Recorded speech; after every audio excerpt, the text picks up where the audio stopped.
Welcome. I'm Bernice Ross, the CEO and President of BrokerTipAndRealEstateCoach.com, and I'm so delighted to have my good friend Valerie Torelli with us. She's the owner of Torelli Real Estate. They have been the #1 firm in Costa Mesa for 30 years, and she's been the top producing agent in Costa Mesa for 30 years. And Valerie is one of the people, we were talking about this before we jumped on here. This is our 5th downturn. We've survived 4 of these. We're going to talk about how you're surviving number 5 and what you've been doing. Valerie, thank you for being with us today. My pleasure, Bernice, and hello, everyone. Thank you for listening. First of all, how did you knew about how serious the coronavirus was going to be a lot sooner than most people. Kind of give us a little bit of background of what got you into this space early in terms of recognizing the problem and starting to take action much earlier than anybody else did. My son lives in Cremona, Italy, which is absolutely ground zero. It's just right, maybe just a few miles train station away from where patient number 1 was identified. And my daughter-in-law is compromised with a heart issue. And she's very young, and so they went on to lockdown immediately once they were aware of the virus and how it was going. So my son from the front lines they're 3 weeks to 4 weeks ahead of us, and so he was giving me information on this. And I believe in math, and so it wasn't a total paranoia thing, but I started listening and looking and going, what if, and designed some things, some precautions just in case these things happen here. So now, you've been a member of WPO for a lot of years, and this has really informed how you've conducted your business. Could you share what that is? Absolutely. And then, as just some of the things that you were doing before the COVID-19 pandemic that you were doing, because what you're doing is you're looking back to that experience to deal with what's going on right now. So if you could elaborate on that, that would be great. Absolutely.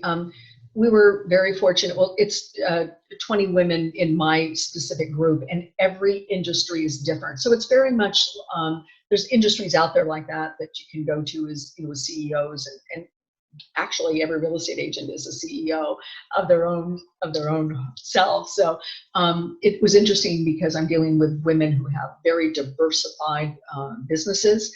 And through that, I have made my decisions in the last 10 years, never by looking at it if it was real estate, but looking outside other industries and getting my heartbeat from there and learning to pivot very quickly and fluidly. Also, I was able, it was a blessing to go to Harvard Business School, Linda Applegate, and we did case studies with Jeff Bezos and on Blue Mercury, and learning when these things happen, what do you look at? And it's been very, very helpful to go outside of my industry. So what kinds of things were you looking at in terms of COVID-19 in particular, based upon your WPO experience? What that helped me with is you go so far out this way, and it's looking at if you had to design a company like through IBM, they did the IBM think tank type of a thing. So we were there for several days, several times. And what does this look like?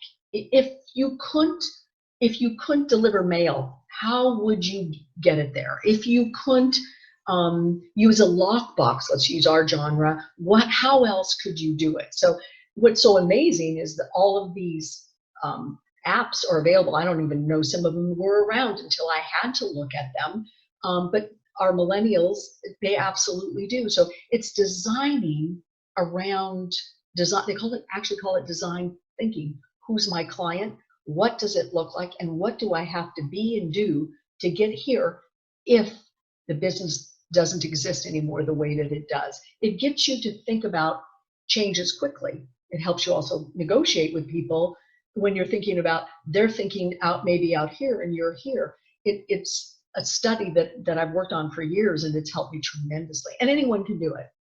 Well, give us some examples, because you said you've looked at places like wealth management and travel ads, and you have a little example for us, which I really love because it hits a couple of different notes. You have 4 different target markets that you market to, Val? What are those? Ad campaigns. We have a senior ad campaign.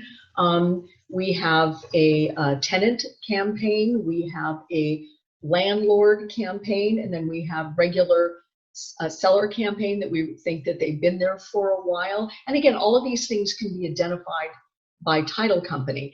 In the old days, I did it with microfiche, but today I can just literally push a button and identify who I'm going with. So there's two parts of the question that you asked here. So I'd like to break it down really quickly that we are a service organization. We serve. We serve. And how do I get my message out that I serve? I get it out by marketing. And so truly, I am a marketing company. I am changing the way that I market now, but I never stop marketing. But my message will be different. So everybody gets a different communication. It's respectful, and it gets a better result if I design my message to people that it will resonate a little bit more. So again, with a senior, I can have like an ad of, old people like my age, but without all the dye jobs in the face, that they, that they're sitting there and they're relaxing, and it says, does your home not quite what it used to be? So here's something that I used years ago. Now this is really, really old school. It's 20 years ago. But can you see it pretty easily? It says bigger isn't always better. And you see this little tiny egg among these very large eggs. And the thing that I loved about this ad, Val, you want to go ahead and put that away from your face now? Yes, the thing I loved about that ad is that, if you've been the top brokerage in Costa Mesa against these companies that have 10 times the number, you have generally 15 to 20 agents in your company. Right, and they have such a huge budget. All of them. Yeah, but they have a huge, huge budget. So my marketing is, I look at National Geographic, I look at like a wealth management company, and what are they saying? One of the biggest things is like, how do you communicate your value proposition without this much? Nobody's going to read it. I have 5 seconds to make an impact with an ad, and so it's heartfelt. I keep coming back to some of the most profound ones with Budweiser, and the Clydesdales pull up into the snow, and you see in the background the World Trade Center, and the forces bow down. There isn't a word that is said, but it gets you. So it's like, don't look at the real estate ads. Go to other industries. Open up a magazine and go, wow, these words resonate with me. And basically you're stealing them. I mean, there's never been an original ad since the guy went out there with the snake oil and he started saying this stuff. That you can take those ideas and use them and market with heart, communicate like you mean it. And I want to go back to the one that you just showed us, because for seniors right now, or for people who may be losing their jobs right now, bigger isn't always better. They're looking at, as a senior, I want to use the term right sizing instead of downsizing. Right sizing, correct. Yeah. And then, but right now, some people will have to downsize because of what's happening with this, depending on how long they're out of work. Mm-hmm. I do want to share one thing. Almost all lenders will, in this kind of situation, will do something called forbearance, which means that they can tack on oftentimes up to 12 months of payments onto the end of your loan. Right. So that you can use your money to pay for your necessities to live and not have your credit, damaged or anything because of this. So you want to get that in writing. Now, Val, I want to kind of switch the conversation. Sure. So you figured out that, this is something I really needed to deal with. What specific steps did you take? Because you've done a tremendous number of things, and if you could share some, just kind of step by step what you did. Sure. So about 3.5 weeks ago, I canceled this big, huge event before anyone asked. And then from all of that money that I was going to spend, I sent the money to the hospital in Cremona, where the tragedies have. So that made me feel like I was doing something, because I wanted to give back. And I needed to do that for me, because if you're not in control of something, I knew now I was in control. I didn't go out and buy toilet paper. I had already done something that gave me power. Okay, so I knew that there would be this panicking and all of that kind of stuff. So I did mine immediately, and I did it from a place of strength. Okay. Then I started thinking about who are the most vulnerable, who can we take care of, what would we need to do, with knowing that, like in Alex's area, they have people looking after each other. So I knew how, as all real estate people knew, how to identify the elders in our community. I have a 3,000 farm area. I identified almost 300 people through title that they've been there in the house long enough. We immediately set up a hotline for them, sent out letters knowing they could call, got a hold of the restaurants that could you deliver, those kind of things. Now, I'm not the only one that was doing that. There were so many people that were, but I do have the hotline ready to go. So if they cut down on people being able to pick up things and we can only deliver, we'll try to make that happen, delivering medicines and things like that. So I immediately did that. So all of my staff of 3 immediately went into designing those kind of marketing materials, because they're still marketing materials, right? It says we've been here 30 years. We'll see you through this as well. And that nothing about real estate. Our hotline here for seniors. Please call us if we can help. Again, I'm a marketing company, and so are you. Yeah. Now you mentioned though you didn't have them calling Torelli Realty. What number? What's the name of the? What is the name of the? Oh, we called it. What are they calling? Neighbors to Neighbors, Costa Mesa. Again, there's so many people doing this kind of a thing. So, but I got a hold of a lot of different people in the neighborhood. And would you volunteer? Do you know where your seniors are? I did that. I did not as good a job as I would like. I only had 3 or 4 days as they started shutting those, shutting those things down. Yeah. So, but those groups that you put together are still in existence, right? The groups? The groups that, you said you worked to form some groups in the different areas. Oh, yes, I have their contact information. They know where their seniors are as well. It's just, if I can't get with the phone number that we have says we'll get back to you within the hour. We answer the phone every day between 9 and 5. And if I happen to be out, dropping off something or doing something along those lines, somebody else will pick it up, or I have a number that I can get a hold of. What kinds of things? Huge list of volunteers. Huge list. Yeah. Yeah. What kinds of things have you been dropping off and you're getting calls? What are you seeing? Toilet paper for one of the nurses, and the front line. My biggest thing would be to keep now as things have shifted, because there's so many people looking after the seniors. The shift will be towards the workers, trying to get paint masks from all of our painters, even though they're not the right kind. But it's looking at things like that. Can you get those things in order now? I called up Kaiser Hospital. I'm trying to look for N95 masks, but I couldn't find them. Again, marketing, but it's marketing with a soul. What are you doing to help? Are you part of the solution? What can you do right now when you're doing nothing? There's so much that you can do. The farmers markets, they need to get their produce. A lot of the restaurants now have turned into places to get grocery. Find those places, get the words out to your farm area. That's something I haven't heard before. So what's happening is the restaurants are actually allowing, essentially they're continuing to get their shipments and then making them available as grocery orders. I haven't heard about that. That's a fantastic idea. Isn't that a great idea? Yeah. Now, I didn't think of it, but we heard about it, and it's like hooking that up. Again, my community in Costa Mesa is so amazing and so involved. I'm just one of many that are thinking of it. Again, we're service. How do we service? We market. I'm insulted when I see on Facebook those ads still coming through that I can sell your house. Now's the time to sell. I think you're marketing to the wrong people right now. I don't think anyone's really listening to you. So, Philip Levy wrote a book, and I can't remember the name of it, but he had something in there about what we are. It's ASS, and you're a ASS if you don't do it, which is achieve a goal, satisfy a need, solve a problem. If you always thinking like that, it's design thinking. Here's the issue.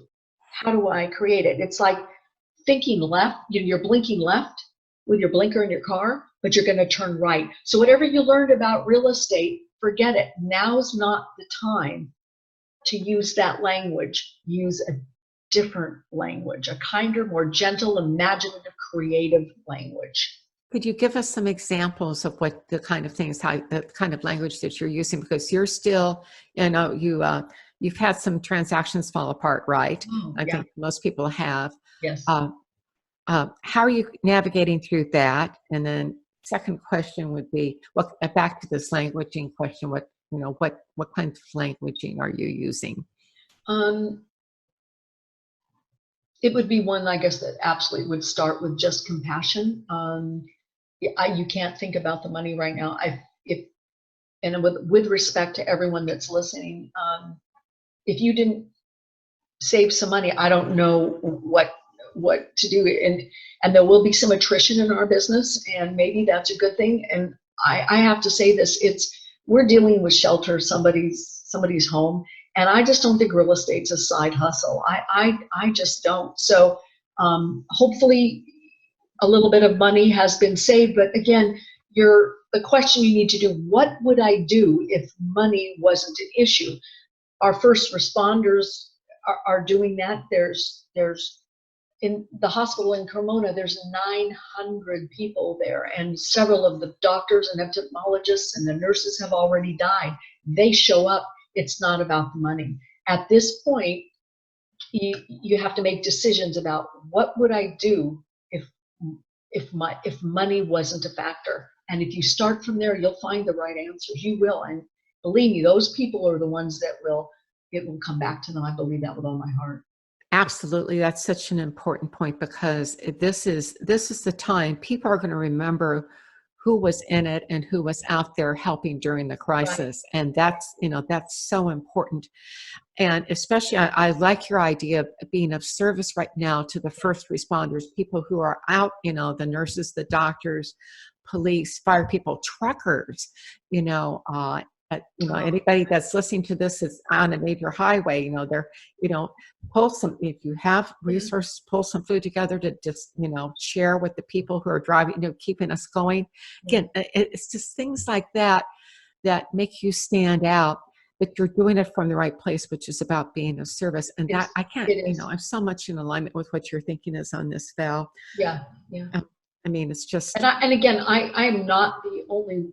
Truly, I'm not shocked, so happy to see so much of this coming through. I choose to focus on what the good people are doing rather than the toilet paper issues and the hoarding and those kind of things. That comes from a sense of fear. And again, if you can pivot quickly and get outside of our heads and pivot and say, I'm going to be, part of this. And the book that I'm reading, one of the books I'm reading, Skin in the Game right now by Talib, that wrote The Black Swan. And he talks about pathomata, mathemata, and it means learning through pain.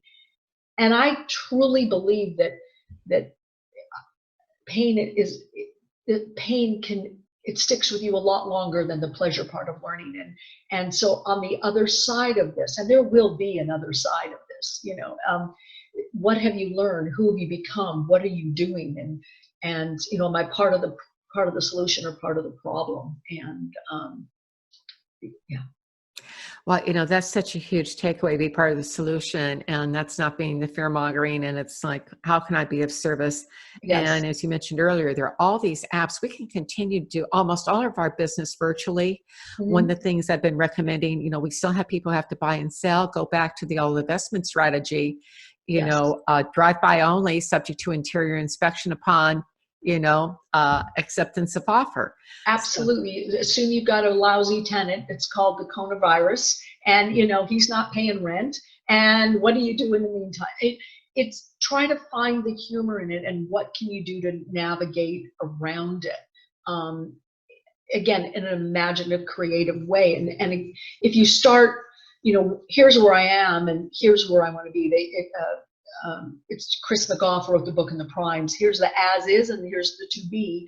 And what are some of you can spend all your time here, but what does it look like over here? So it's like I'm designing my business, which I don't even know what it's going to look like 3 to 6 months from now. But that's the kind of thing that I want to think about. It's like, what's left standing, and who's going. I have an old-fashioned phone. Can you imagine?